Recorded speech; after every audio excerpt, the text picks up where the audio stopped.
எண்ணங்களை மேம்படுத்துங்கள். 67 எம்இ கோப்மேயர். அத்தியாயம் 67. சூறாவளியின் மையத்தில் நிலைத்திரு. சூறாவளி என்பது பல மைல்கள் விட்டம் கொண்ட ஒரு பிரமாண்டமான வட்ட வடிவில் சுழன்று வீசும் வலிமையான காற்றுகளின் ஒரு அமைப்பாகும். இந்த காற்றுகளின் வேகம் சில சமயங்களில் மணிக்கு 100 மைல்களுக்கும் அதிகமாகி பெரும் சேதத்தையும் அழிவையும் ஏற்படுத்துகிறது. அதனுடன் வரும் கனமழை, மின்னல் கீற்றுகள் மற்றும் இடி முழக்கங்களுடன் சேர்ந்து ஒரு சூறாவளி என்பது மிகவும் திகிலூட்டும் ஓர் அனுபவமாக அமைகிறது. ஆனால் சுழன்றடிக்கும் காற்றுகளின் வட்டத்திற்கு நடுவேயுள்ள, அதாவது சூறாவளியின் கண் போன்ற மையப்பகுதியில் உங்களால் நிலைத்திருக்க முடிந்தால் நீங்கள் மிகுந்த அமைதி நிறைந்த ஓரிடத்தில் இருப்பீர்கள். இந்தச் சிறிய அத்தியாயத்தின் மையக் கருத்தும் அதுவேயாகும்.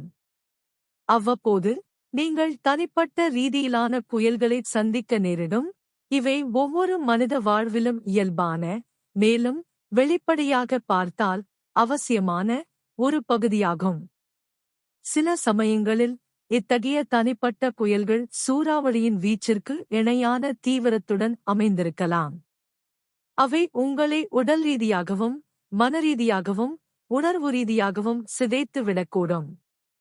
ஆனால் ஒவ்வொரு தனிப்பட்ட புயலின் அமைதி மையத்தையும், உங்கள் சொந்த சூறாவளியின் கண் போன்ற இடத்தையும் நீங்கள் கண்டறிந்து, ஒவ்வொரு தனிப்பட்ட துயரத்திலும் அமைதி நிலவும் ஓர் இடம் எப்போதும் உண்டு என்பதையும், என்றென்றும் இருக்கும் என்பதையும் உறுதியாக நம்பி அங்கேயே நிலைத்திருக்காவிடில், ஒவ்வொரு துரதிர்ஷ்டத்திலும் உங்கள் நம்பிக்கைக்கு இணையான ஓர் அடைக்கலத்தை இயற்கையே உங்களுக்கு அளிக்கும் எனும் நம்பிக்கையில் நீங்கள் அந்த அமைதியை தேடிக் கொண்டிருப்பீர்கள்.